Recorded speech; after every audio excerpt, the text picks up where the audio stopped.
রাজ্যের মুখ্যমন্ত্রী মাননীয় মমতা বন্দ্যোপাধ্যায়ের অনুপ্রেরণায় রাজ্যে প্রতিটি ধর্মের মানুষের কাছে ইতিমধ্যেই পরিচিত হয়ে উঠেছে ধর্ম যার যার উৎসব সবার এই মহামন্ত্র।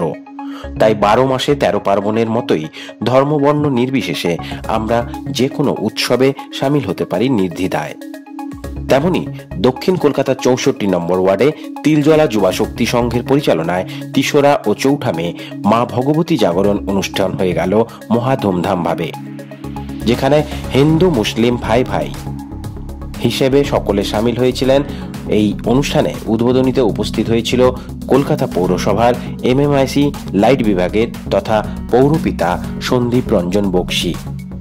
পাশাপাশি উপস্থিত ছিলেন 64 নম্বর ওয়ার্ডের তৃণমূল কংগ্রেসের ব্লক প্রেসিডেন্ট সারিক আহমেদ, পৌরমাতা সাম্মি জাহান, পাশাপাশি ছিলেন মাইনরিটি সেলের দক্ষিণ কলকাতার সভাপতি বিজুলি রহমান, ছিলেন দেবাশিস কুমার, বাবুল সুপ্রিয় সহ ক্লাব প্রেসিডেন্ট সুরেশ যাদব ও স্পোর্টস সেলের দক্ষিণ কলকাতার সেক্রেটারি জামির আহমেদ মিঙ্কু। এই প্রমুখদের উপস্থিতিতে এই জাগরণ মঞ্চ জমজমাট হয়ে ওঠে। ভক্তিমূলক গানের পাশাপাশি সকলের জন্য ছিল মায়ের ভোগ প্রসাদের বিতরণের অনুষ্ঠান। জাগরণের মাধ্যমে মানুষের সাথে এক মহামিলন ক্ষেত্র হয়ে উঠেছিল এই উৎসব, যা সত্যি প্রশংসনীয় উদ্যোগ। আগে তো আমি সুরেশ ভাইকে ধন্যবাদ দিই, কেন এই 64 নম্বর ওয়ার্ডে সুরেশ ভাই আমাদের সিনিয়র একটা লিডার। সিনিয়র লিডার বলতে অনেক সিনিয়র লিডার, ঠিক আছে, আমার থেকে পুরনো কর্মী।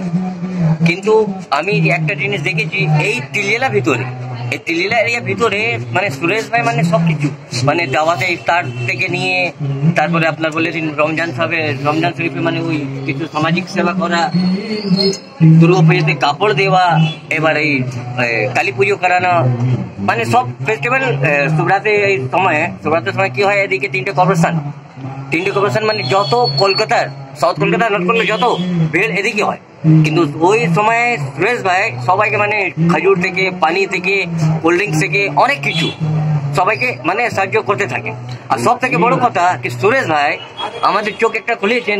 আমাদের দিদি তো নিশ্চয়ই কোভিডের সময় খেটেছে, কিন্তু এই ওয়ার্ডে সব থেকে প্রথম খাটা আর প্রথম মানুষের কাছে যে মানুষের সেবা করা, সে হচ্ছে সুরেশ যাদব।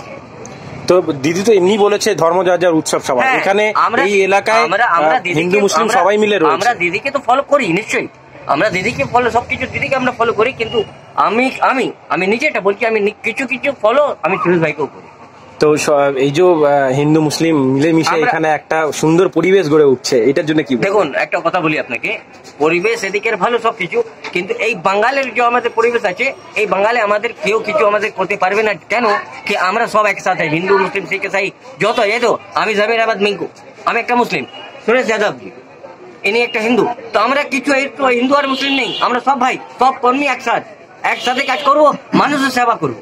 সামনে তো ইলেকশন, এখানে সেটা নিয়ে কি বলবেন, মায়ের কাছে বা আল্লাহর কাছে কি প্রার্থনা? দেখুন, প্রার্থনা তো আমরা করি নিশ্চয়ই, ঠিক আছে, কিন্তু প্রার্থনা বেশি দরকার শাহ হালিমকে, এই সাউথ কলকাতায় যে ক্যান্ডিডেট হয়েছেন CPM এর, ওনাকে প্রার্থনা দরকার। কেন কি, উনি ভোট তো পাবেন না, উনি এসছেন ঘুরতে, এদিকে আমরা ঘুরেই ওকে ছেড়ে দেবো। মালারাই জিতছে একদম 100%, আর ভালো মার্জিনে আমরা জিতবো। আপনারা সেই দিক দিয়ে পুরো প্রস্তুত একদম? হ্যাঁ, শুধু মালারা বলে নয়, আমার অভিষেক ব্যানার্জি আমাদের যুব নেতা, উনি জিতবেন। আমাদের হাজি নুর ইসলাম সাহেব বারাসাত, উনি জিতবেন বসিরহাটে। এবার হলো আমাদের ইউসুফ পাঠানজি, উনি জিতবেন। আমাদের পোষণ ব্যানার্জি, উনি জিতবেন। আমরা এদিকে 30টা সিট আনছি। আপনার নাম? আমার নাম জামির আহমেদ মিঙ্কু, আমি স্পোর্টস সেলে সাউথ কলকাতা সেক্রেটারি। আমাদের জেনারেল সেক্রেটারি রামনাথ শাহ, এদিকে দীপক দাস, রাজা সিং, কৃষ্ণা, রোহিত মল্লিক, এদিকে রোহিত মন্ডল, আমাদের ধর্মেন্দ্র সিং, অজয় দাস, রূপনারায়ণ শর্মা, আরো কমসে কম 50 জন মেম্বার আমাদের আছে। সিরাজ থেকে নিয়ে আরো আমাদের আসিদুর রহমান চিন্টুদা আছে, এখানে আমাদের চেয়ারম্যান আছেন রাজেন্দ্র কুমার বিধান আছেন, 50 জন মেম্বার আছে। সবাই এটা খুব, এই যে উৎসবটা, যেরকম আমরা দিদি আমাদের বলে যে ধর্ম যার যার হতে পারে, কিন্তু উৎসব সবার, এই পাড়া প্রতিবেশের সবাই মিলে এই উৎসবটা আমরা পালন করি। ব্যুরো রিপোর্ট, প্রিয় চিত্র সাথী নিউজ, তিলজলা, কলকাতা।